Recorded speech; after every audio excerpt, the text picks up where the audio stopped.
I am a descendant of the Warsaw Uprising. Well, specifically soldiers from the Warsaw Uprising. Let me show you. And yes, I am planning on getting a tattoo.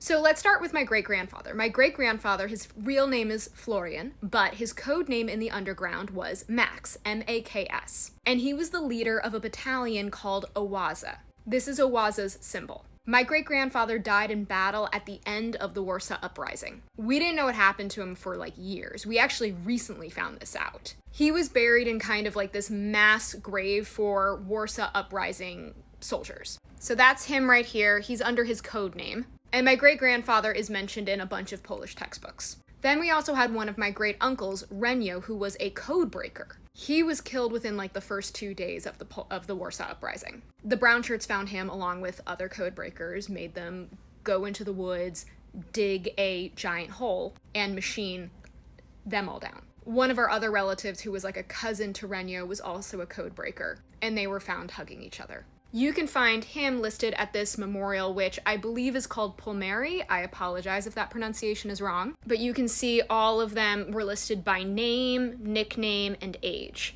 And there's Renio right there, and he was 16 years old. Then we had my other great uncle, who was like more just of a soldier within the Warsaw Uprising and the Polish Underground. I believe he was 18 at the Warsaw Uprising.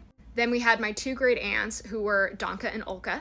They were trained as nurses. And then it was really cute. One of Danka's grandchildren grew up to be a doctor, and he was watching her like put on a bandage of some sort, and he commented like, she's putting that on like a freaking doctor. It's perfect. Like, oh my God. Her training in the underground was apparently superb. And then my grandfather, Myron, first started off in the underground as a scout, which was kind of the antithesis to like H-Youth.